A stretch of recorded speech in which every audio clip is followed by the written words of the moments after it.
Hey guys, Leif here. I just recorded this entire tutorial and didn't have my mic plugged in. Today I'd like to talk to you about how I edit my photos for Instagram using only my phone.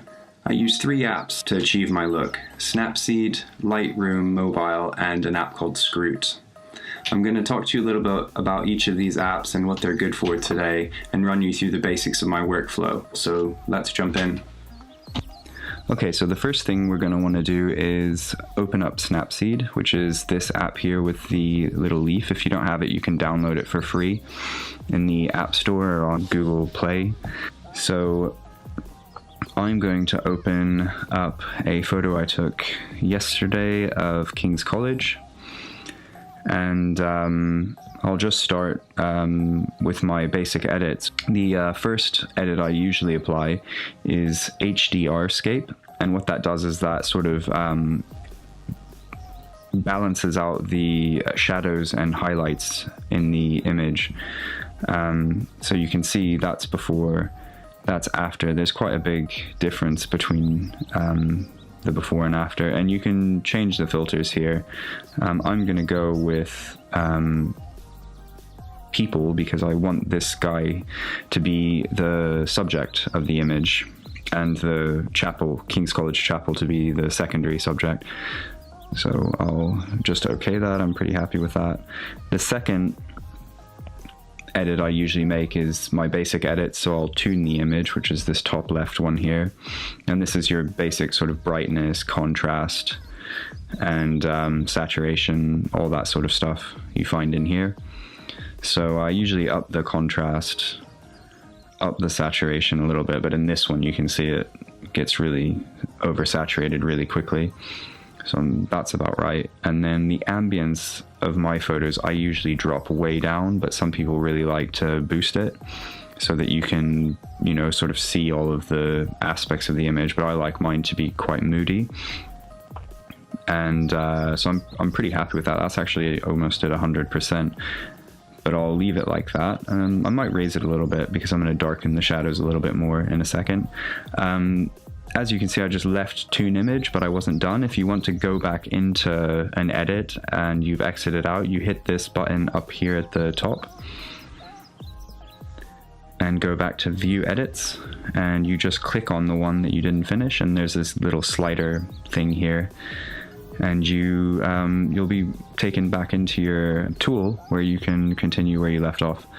So I'm going to drop the shadows down quite a bit, and then I might boost the highlights a little bit as well, and then I will raise the warmth a small amount.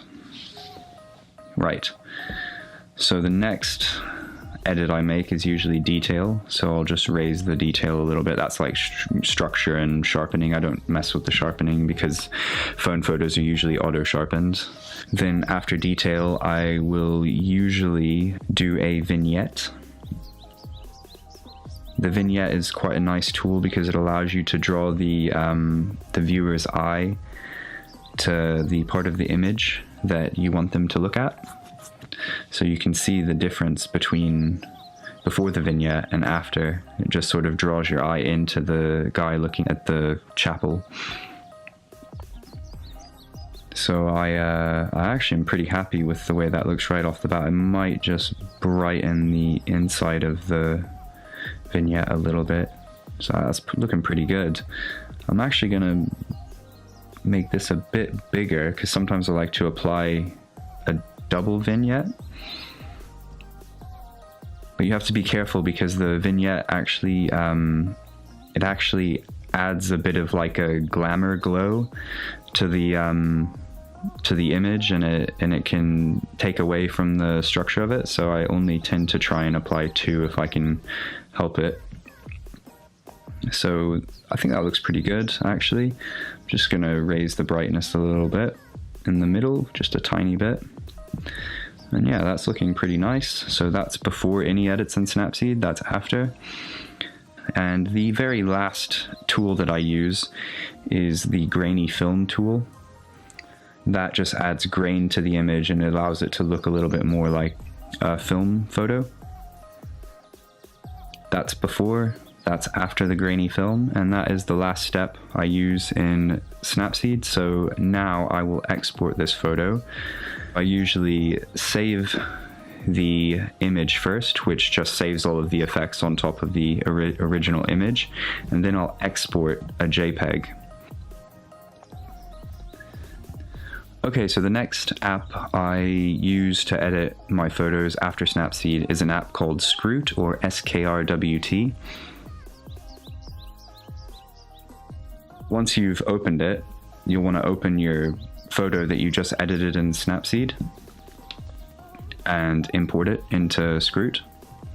And SCROOT's a really good app because it lets you correct lens distortion and change the perspective of your image. So one of the main tools I use in it is this vertical perspective shift, which, as you can see, it brings up these grid lines so you can sort of see what the image looks like. If you double tap the sort of ruler thing down here, it'll reset. What I usually do is just sort of bring up the top of the image here.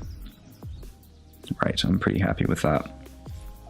Okay, so once you're done in SCROOT, you can export by saving to gallery, and then leave SCROOT. The next app I use to edit my photos for Instagram on my phone is Lightroom Mobile. So if you open Lightroom Mobile up, you can import the images with this little blue thing down here. So import the image you just exported from SCROOT. And I only use Lightroom Mobile to do my color corrections. So I use the color tab here, and the main thing that I use is the mix, which allows you to edit the sort of colors throughout the spectrum. So I usually just start with red and work my way through.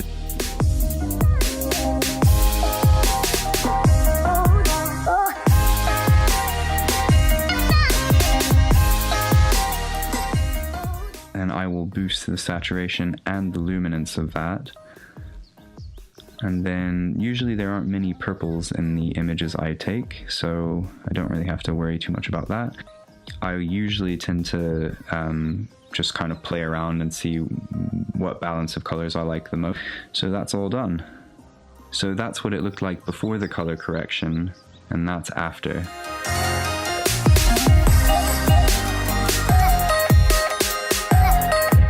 See quite a big difference. Now I'll save that to Lightroom, and you open it up again to export it by hitting this button here, save to camera roll, and I save it as the maximum quality available to let Instagram handle the compression, and then I'll leave Lightroom. Those are the three apps I use to edit my photos for Instagram, and I do it all on my mobile phone. So hopefully that was useful and will help your editing workflow if you edit on your mobile phone for Instagram. Obviously, if you use Lightroom for computer or desktop, you can do all of this in one program. If you want to start editing on your mobile, if you get a workflow down in these three apps, you can pretty much control most of the parameters you would want to on a desktop just by using your phone, which I think is pretty impressive. But yeah, I hope you enjoyed it.